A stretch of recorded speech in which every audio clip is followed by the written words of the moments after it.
Hello, everyone. Welcome to the Strangers on the Way podcast. Today, you are in for a treat and probably a couple of laughs. Joining me is Luke Smith. Luke is from England.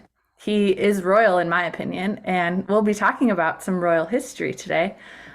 Luke is leads England and Wales portion of an organization called Fusion Movement, and that whole movement seeks to equip churches to reach and disciple and love college students. And so he's been doing that for a number of years. He's an incredible leader. I met him through my work. It's really excited to be connected to someone across the pond. But what I really have been what's moved me about Luke is his humor, the way that he holds life lightly, the way that he sees Jesus in such a creative way. And he's just plain fun. He loves his family. He's an incredible leader. And so I'm just really excited for you to hear from him today. I think your mind will be shifting, your belly will be laughing, and you'll just, end this session in this episode with a lot of joy. So, Luke, welcome. So excited to have you. Will you Thanks. just share with listeners a bit about you? Yeah. Thanks very much. What a nice introduction. I hope I live up to any of that. There's a little bit of pressure, isn't there, when someone said you're going to be belly laughing as to whether you will be or not. Perhaps you will just be sitting or watching this just with the most serious face on the whole time, in which case, go for it. So I'm Luke. I live in York in England, which is the old York before you guys had a New York named after it. And it's pretty old. The building that I work in, the guttering where the rain flows down the roof and goes down the guttering pipes, is older than your country. So it's an old place. It's led from the early 1700s. Anyway, that's my two boys. They're bigger than that now. They're like 12 and 10. I'm married to Hannah. She leads the church that I'm part of, and we've been part of that for 18 years since it began. So do you want me to tell you a little bit about what I used to be like? Because I'm a Christian and I'm part of the church now, but that wasn't always true for me. I did grow up in a Christian home, but I actually gave it up in mid-teens because I found something completely captivating about the person of Jesus. If I'm really honest with you, I thought the church was so dull. And I thought that the Christians that I met, a lot of them were really boring, and I wanted to have fun. I just wanted to be an idiot. In my language, I know this word doesn't work for everyone, but in my language as a teenager, I just wanted to be an idiot. I just wanted to be like having fun out with my friends and just messing about, basically. But a lot of the Christians I knew just seemed to want to be really serious the whole time. And I'm like, when I look at this Jesus guy, he looks like he's crazy. He does some like miracles that are just mind-bending. And the way he interacts with people, he like completely throws everything out of the water. No one knows what to do after he's spoken. He seems to be able to drop truth in places where people are like, oh, now I've got to reevaluate everything that I thought I knew.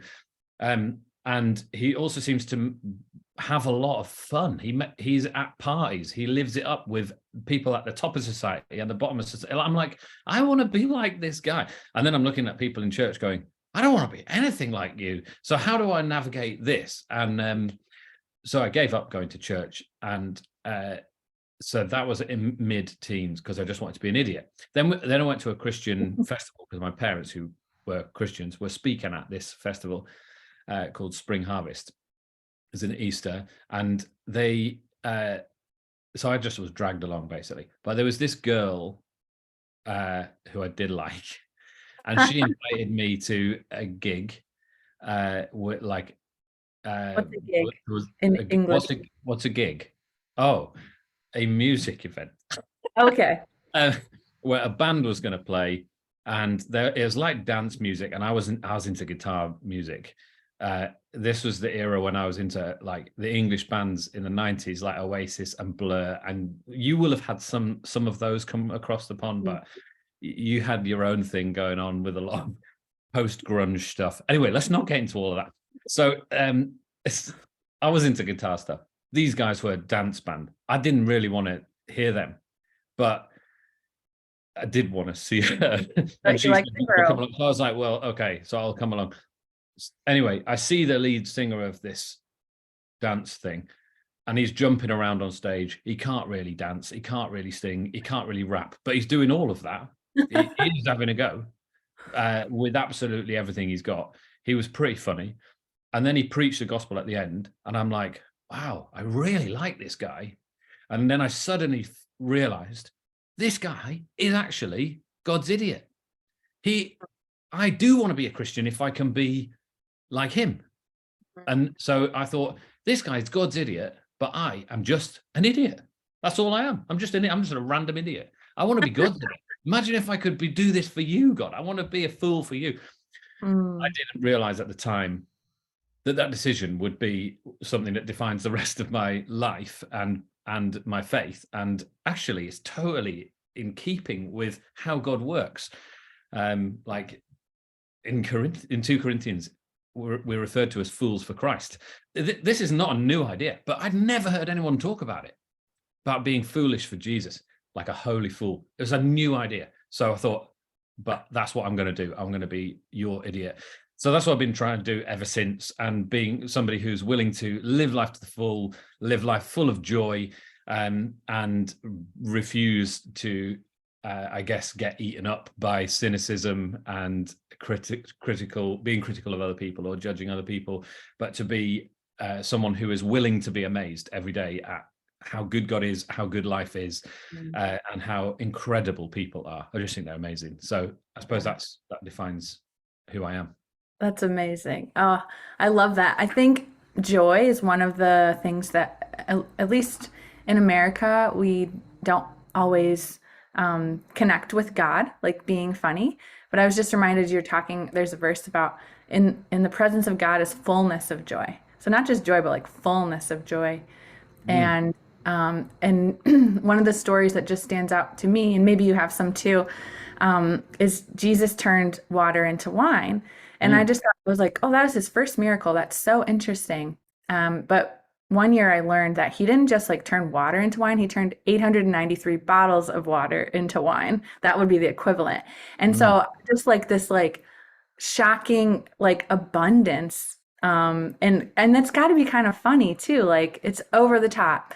Are there any Totally over stories the top. like that either in your own life or in the Bible that you've seen like this come through? Like I think somehow we miss it or we read it with a lens of like we're too serious. But are there Yeah. things like hidden gems you've seen?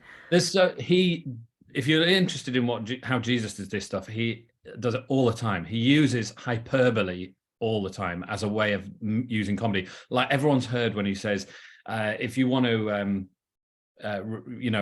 don't criticize the log in someone else's eye or the plank in someone else's eye, but instead get the speck out of your own eye. When he says that, no one listening to that is going, oh yes, the log that is in someone else's eye. Like that's just stupid imagery. It's way bigger than he's using that on purpose because it's comedic one way or another.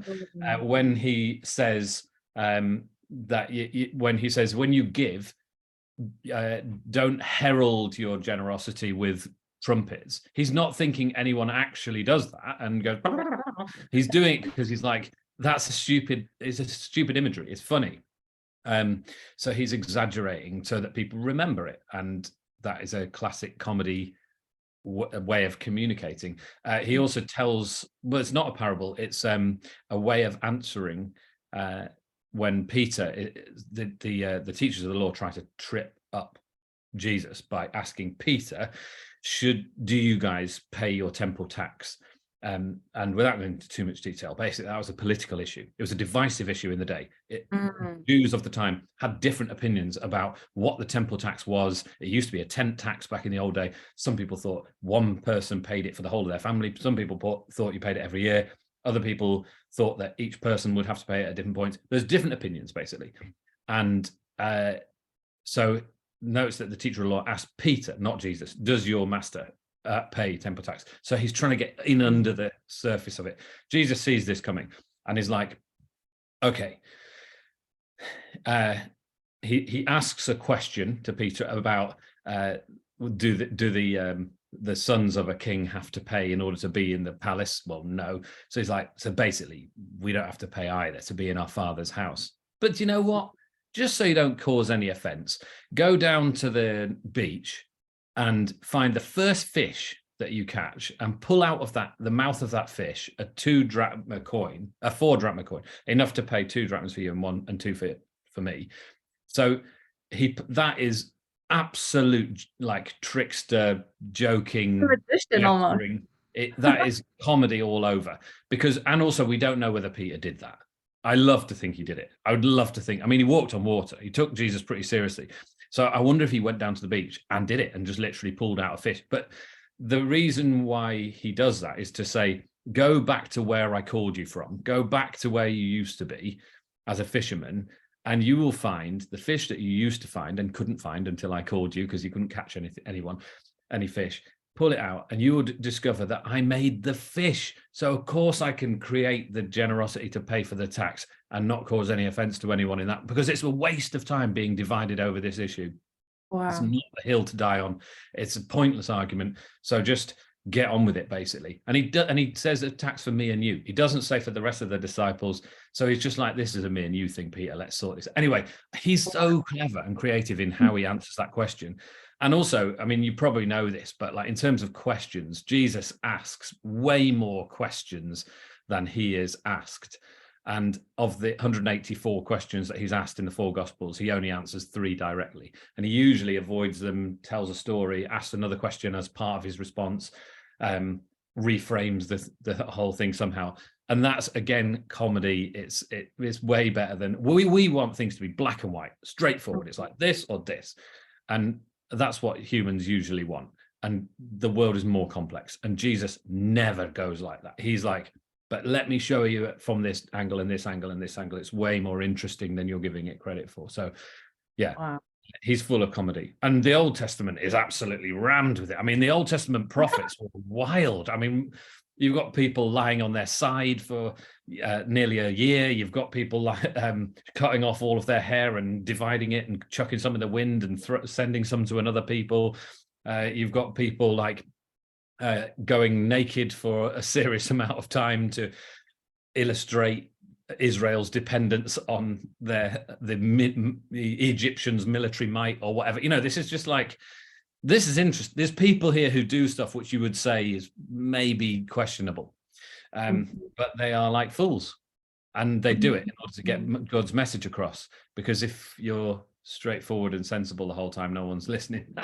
Sometimes you have to do something to get someone's attention first, and then you can talk to them.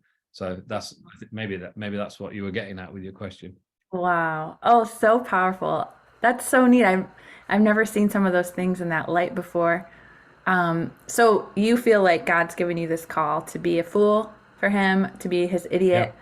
What has that looked like in your life? Could you share some examples of you being an idiot in your world and how that turned out? And yeah, I know you bring humor everywhere you go and story, but any other stories that pop into your mind?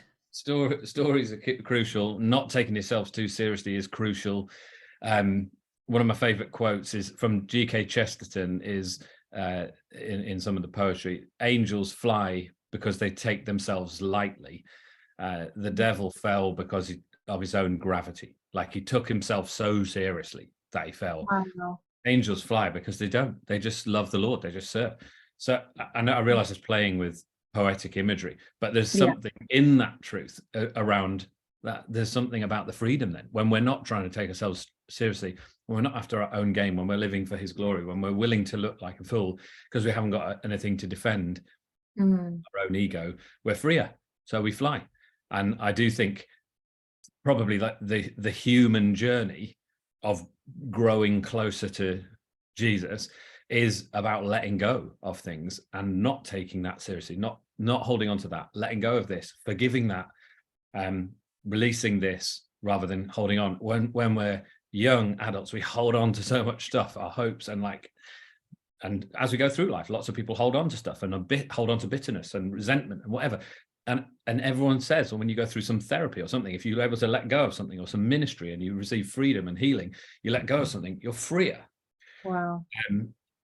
so I think we're designed to not carry this stuff. We are designed to go through pain, to go through difficulty, to go through hardship. We're guaranteed that that is going to happen. Like, the good shepherd takes you through the valley of the shadow of death. He doesn't take you around it. So he's like, you're going to go through stuff, but we're not designed to carry it. And we can't. I think that we can't carry that pain long term. We will have scars that mark us from seasons we've been through, but letting go is a key to living freely. And so I guess that's how I try to lead, not to hold on to those things, not to go for ego or ambition or position or title or whatever. That's been a journey. There is something in me that has wanted to do that, and I've had to surrender that. And have to do that regularly. But I think probably one of the clearest things is being willing to look like an idiot for him. One of the best stories to illustrate that was I was in a prayer meeting this would be about a decade ago, and I saw a picture of, like, in my mind's eye, of me and a friend in a cage outside York Minster, which is a massive cathedral just near where I work. And so I drew a picture of that. And then I spent like a few months trying to discern and ask God, what was that picture about? What do I need to do? What does it mean? Am I like trapped because I'm in a cage outside the church? I'm like, I don't fit in the church, but I am next to the church. What is caging me in? Spent ages trying to figure it out until I felt like, really graciously, I just felt the Holy Spirit say, it's not a metaphor, actually get in a cage. So I was like, oh, okay.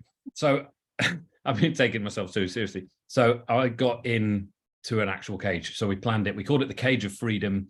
We locked ourselves, me and this student who'd been asking, can I mentor him in prayer? And I was like, I'm not great at praying, but like I do things every now and again. We can do them together.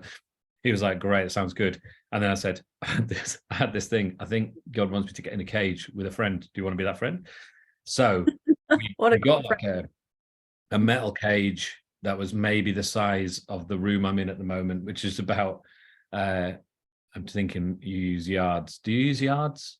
It was about meters too. We'll figure it out. About 6 or 7 yards across this. Okay.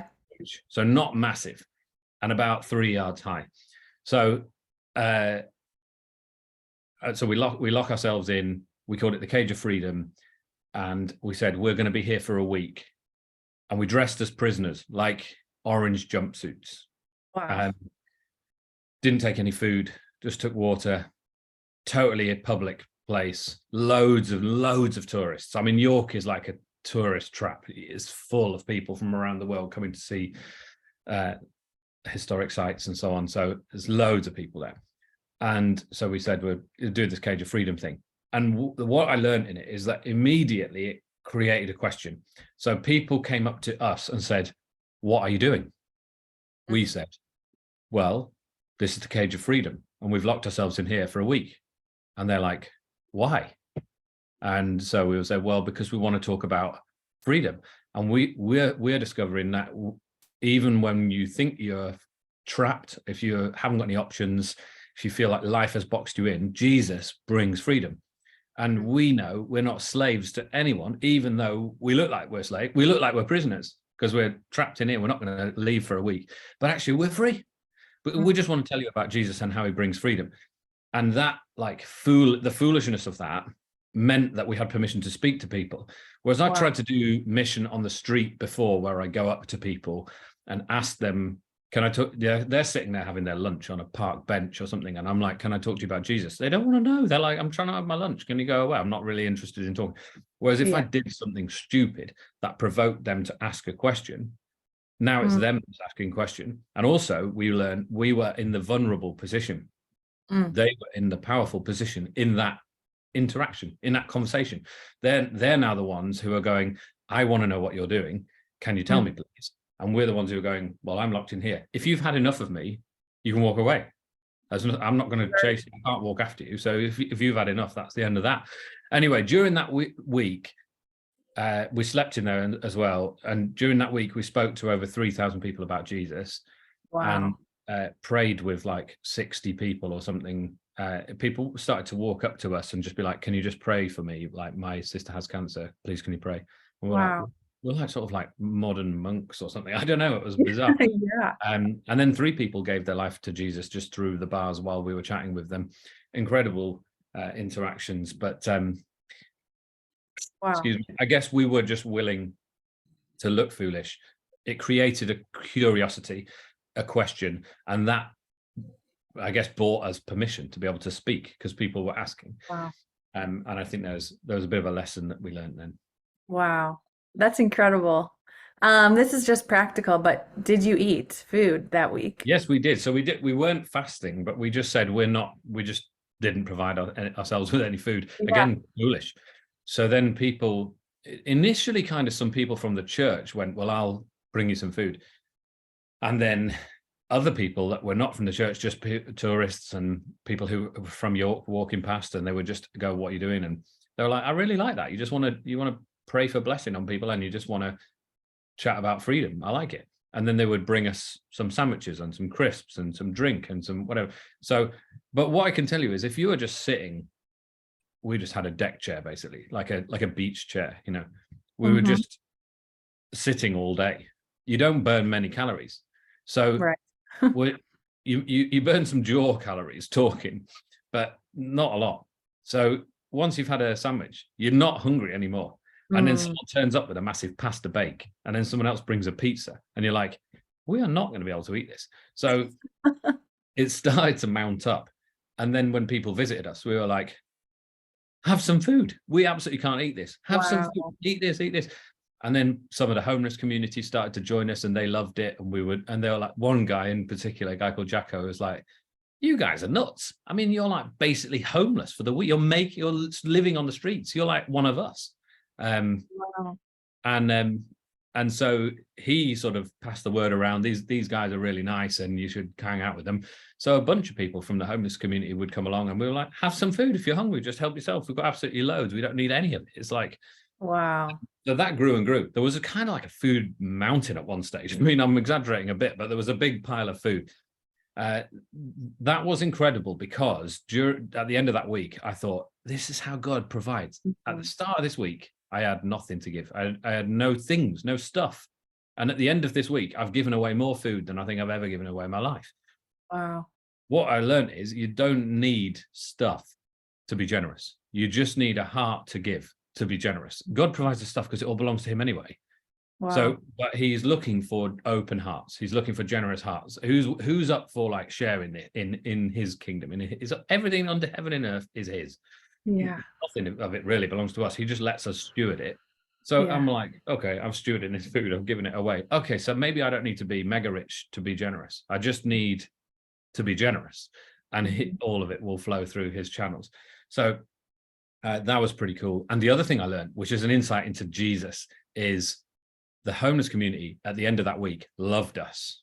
They Mm. really liked who we were and what we were about, and they would come and hang out, and they would protect us. If there was Wow. some drunk people who were a bit aggressive, it was the homeless community who protected us, basically, who those drunk people wouldn't mess with, because they were like, they live on the streets and they're pretty hard. They weren't gonna. So there's moments in the Gospels where it just says Jesus slipped away through the crowd as the teachers of the law and the Pharisees wanted to get him, and they couldn't get him because he just slipped into the crowd. And I thought, yeah, I can see why that would happen, because Mm. the people loved Jesus so much that if he just slipped into their crowd, those people that would fold their arms and not let the Pharisees through, I would imagine there was Mm. moments like that where he was able to make use of some human shield. Yes. Oh, wow. I love that so much. Oh, this is fascinating, Luke. So much wisdom.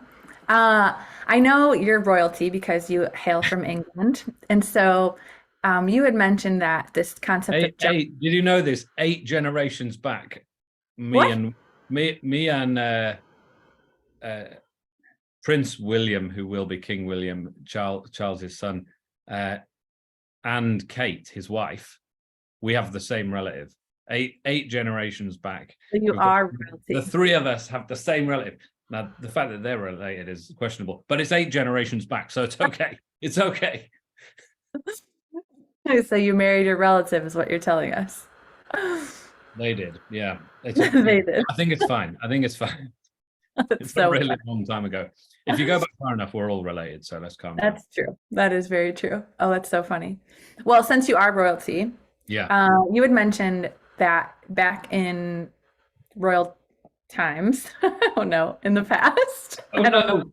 Oh no, I sound like an American and I just said back in I royalty. am an American.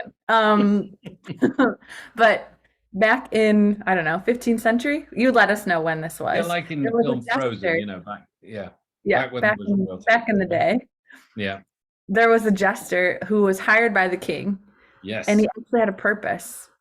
Yeah. And Could, so the jester in would be a member of the royal court, but the reason he would be there is to be a fool. In Mhm. fact, in every single society ever, like you try and find a tribe or culture society who didn't have this archetype of the fool, idiot, trickster, jester, Mhm. um, there's always some kind of fool. Like Shakespeare used fools all the time, usually to Mhm. tell the truth. I Hmm. know this is an aside from what you're saying, but actually, Oh, in that is fascinating. true in the film. In the film, what a terrible thing to say. In the film King Lear, in in the book, in the Like, play that Shakespeare wrote, uh, the King Lear is all about ambition, and his daughters and son-in-laws and other people that are in his royal court are trying to get his power, and he becomes mad, and then they're trying to get his power then, and then who can we usurp him and before he's dead, and can we get around it and whatever. uh, and there's a fool, and the fool is the only person in that play who tells the truth to King Lear.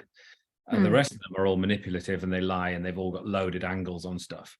But the fool is the only one who tells the truth. And at one point, when the king sort of goes mad, the fool asks him, "Who is the fool? The king, who listens to the fool, or the fool? Who is the fool?"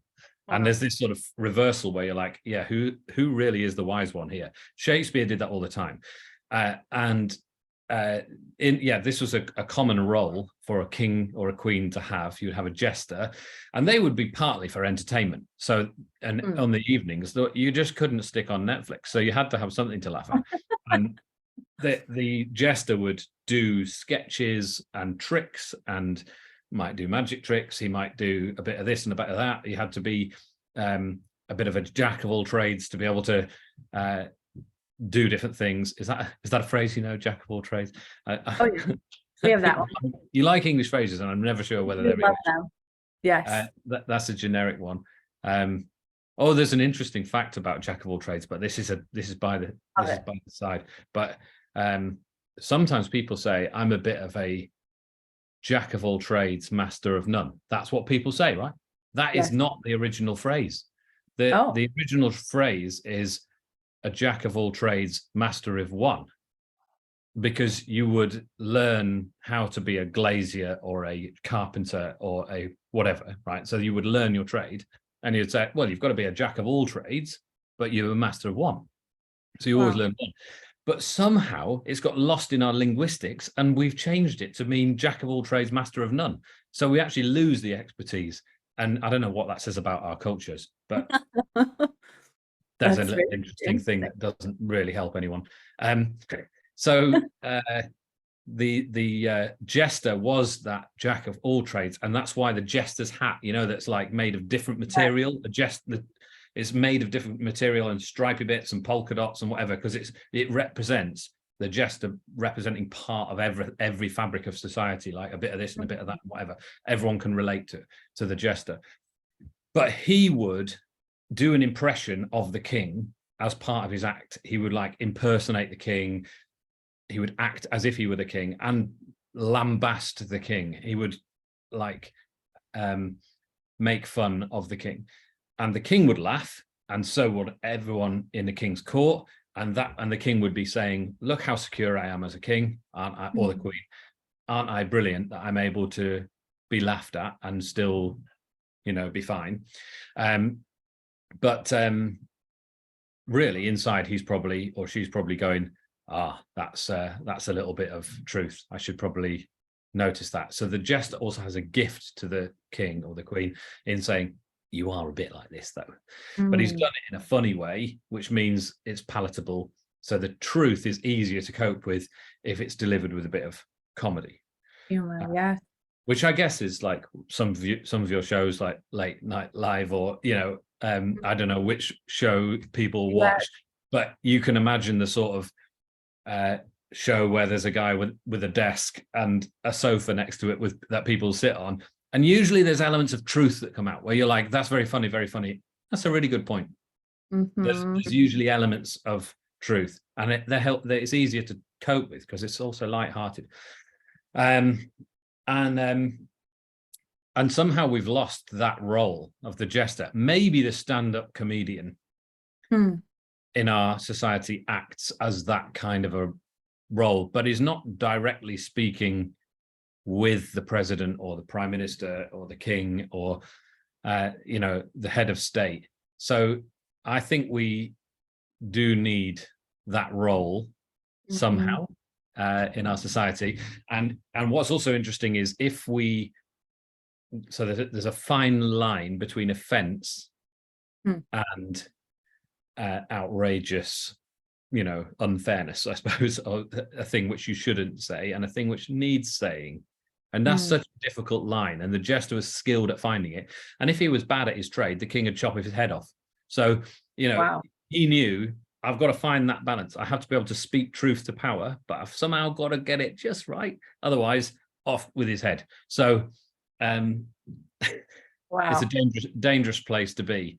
But I think it's in our society. I know that England and the United States of America are different, but we got some similar things going on. And I think with cancel culture, there's a real concern for me if we are eliminating people who offend us and who we disagree with.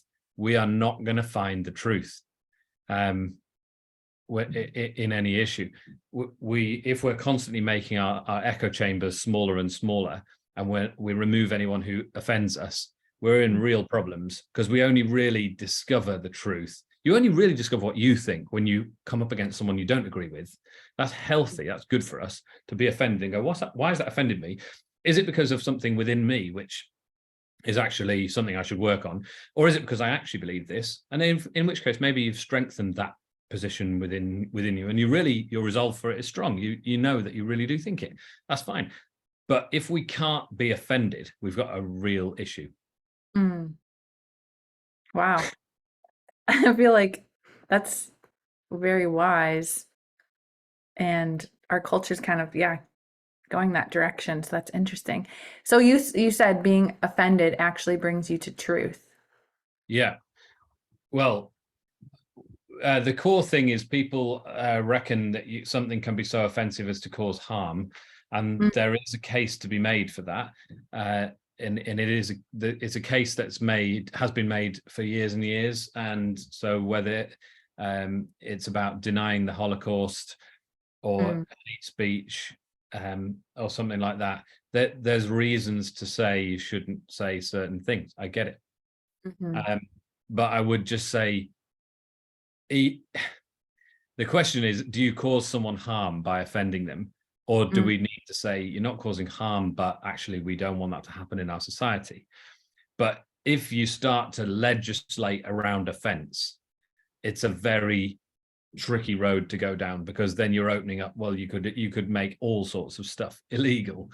And I would say our society is stronger by being allowed to be offended and to allow people to say stuff which is outrageous, and for that debate to go on and to say, here's why that's not okay, why it's inappropriate. But just making a law about it is we're just going to bury ourselves in red tape and, constantly trying to go to court over stuff, rather than actually deal with real dialogue in our culture.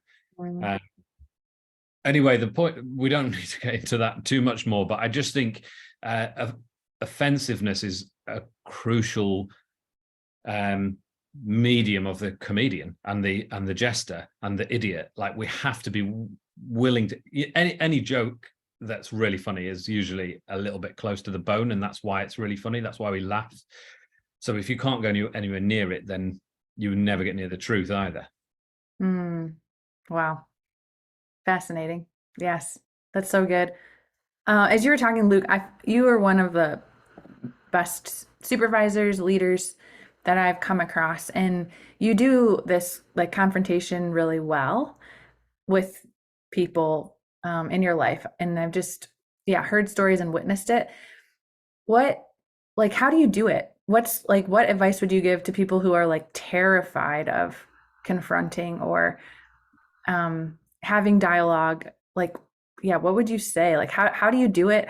What's your heart posture? What do you think about? Like, yeah. Okay. Well, the first thing I would say is some people have said to me, "You're great at conflict or difficult conversations, hard conversations. You're great at this because you like it." And I want to say, no, I don't, which is quite confrontational. So maybe that anyway. But I'm just saying I don't like it. If I'm honest, I think if you like conflict, you've probably got a bit of an issue. But if you are willing to do conflict because you realize it's healthy for solid Mhm. relationships and like discovering the truth, then great. But I think there are people out there who like conflict and they're basically just looking for a fight, and that's not helpful. So Sure. if you're committed to harmony, if you're committed to like unity, if you're committed to deep understanding of other people, then I think conflict is necessary, because when I say conflict, I mean dialogue, just to be clear. I don't mean actual fist fighting. Yeah. um, and we don't see where everyone is coming from. We don't see what everyone's motive is. When someone says no to something that you wanted them to say yes to, you don't know what's really going on in the background. So I guess it's having the humility to go, okay, I don't get everything here, but I want to understand you further. In order to do that, we will have to do a difficult conversation where I ask you, when you said that, or when you reacted that way, or when you didn't reply to that, what was really going on for you? Why was that happening? And give the space and time to actually do that fully. So often that's why it doesn't happen, is because we think we're so busy and we're so full on with our schedules and everything that we don't have time to do the full conversation. So we just send off a quick email saying that isn't good enough, that's not going to work, and then it just leads to further tension, further breakdown in relationship, and more need for conflict in the first place. So I think Mm. it's better to commit the time to actually do dialogue together. I think in terms of how it works in a culture, like in a work culture where we work, I think you do need the leaders of that culture to communicate about how we must do good conflict and difficult conversations in order for us to be a healthy, functional team. It's one of Patrick Lencioni's 5 dysfunctions of a team is avoidance of conflict. And in Mm. so many work settings, that happens, is people just desperately avoiding any good conversations or deep, difficult conversations. So I think that's part of it, is embracing it and all agreeing when we do it. Well, that's fine. So then what we've done that in work, and then when it happens, we try and name it. So we're having a meeting in our leadership team. There's a difference of opinion across the table, and if I can, I try and go, don't worry about this conversation. Just remember that this is good. It's really good that we're having this disagreement. That's what makes us strong as a team, that you've got strong opinions and so have I and so she. And this is going to, if we can wrestle this through, honoring one another, knowing we're not stupid for having different opinions, we're just different, then we will get to a much better place as a team, and Yeah. we will understand one another. So embrace the conflict, and don't worry, it's not tension. We don't, it's not politics. It's all seen here. So this is open and good conflict. So I think if you can own it and communicate about it like that, it's really healthy. Mm-hmm. So good. So helpful. And just having the expectation, or like as the culture, this is our norm, Yeah. and naming it. Yeah, Yeah. that's awesome. And waste, but maybe just to backtrack a little bit, the time thing reminded me. I think in order to work well with people, we need to waste time with people. Mm. So not just having effective meeting time and like everything's all diaried in, effective stuff. You have to waste time with people sometimes in order to like really build relationship. And I'd say that's not just for people who you know where you're going to get something from them in return, like somebody who works for you. But for example, like me spending time with a leader of another church in our town, I don't know what's going to come of that. Maybe nothing. But being willing to just waste time with that person and just bless who they are is good, because understanding comes from that. And you never, maybe something great will come from it. Maybe it won't. It doesn't matter. It'll please the heart of the Lord anyway, because he loves it when his kids get on. So if nothing else, it's that. But I do think we are not great at wasting time on other people. Yeah, that's so good. Oh, amazing. So as we wrap up, I just want to bring some, because we have an English person and a lot of the listeners will be from the United States. Yes. What are some of your favorite English phrases? I will start. Mine, Luke taught me this when I was in York for a work training. We were walking up the York Minster, the stairwell to the top of this cathedral church, and Luke said, "Look, all of this is higgledy-piggledy." And I was like, what does that mean? And essentially, well, Luke, go ahead and explain. What's higgledy-piggledy? Well, what I said is I like the roof line. When you're at this high up cathedral on the roof, you look at all the roofs of the houses and none of them match. Nothing in York matches. It's all out of sync and warped, and it's all over the place. And the word for that in our language is higgledy-piggledy. It's all over the place. Whereas, you go to some towns that are newer in this country as well as in America, and everything's neat and uniform. And some people love that, but I love it when it's higgledy-piggledy and none of it matches. That's so fun. What are some of your other favorite phrases? Also, earlier you'd said people brought you crisps. For Americans that might not know, that's potato chips. Yes, that's potato chips rather than fries or French fries. French fries, yes. Which they don't really eat in or chips in England. Do they eat right? French fries in France? We call them chips, or we do call them fries as well. But that's because the influence has washed back from the States to us, and we call it fries. It's difficult for me to say what my favorite English phrases are, because Do you have favorite American phrases? I don't know whether they're just, I don't know if they're just phrases or if they're just English phrases, but we do have some funny old expressions for sure. I'll try and think of one, but I'll tell you another thing I discovered recently. You may have this. I know there's a great film called The Hangover, but there's all that phrase. You've heard the phrase hungover or hangover, right? If somebody, heaven forbid, I can't imagine you, but somebody might partake in one too many, and the next day they might describe themselves as hungover. The origin of that phrase comes from England in 1700 and something. In London, the streets of London were disgusting. The sewers used to run through the very streets. They didn't have underground sewers, so people's waste would just run through the streets like a stream, and there were rats everywhere, and it was a very unhealthy place to be. What would happen in London as a port is sailors would come in and would go to the taverns, and they would drink heavily because they couldn't when they were at sea. So they would make most of it when they were back on land. So they would drink heavily and have far too much to drink. But accommodation was expensive, and they spent all of their money on alcohol. So they couldn't sleep on the streets because it was disgusting and it would be unhealthy. So people used to make a rope from one side of the alleyway to the other, and they would literally hang people over a rope, and so you would be hungover. And so in like disgusting London, England, that's where that phrase comes from, is you would see the sailors hungover and they would just literally sleep while being hungover.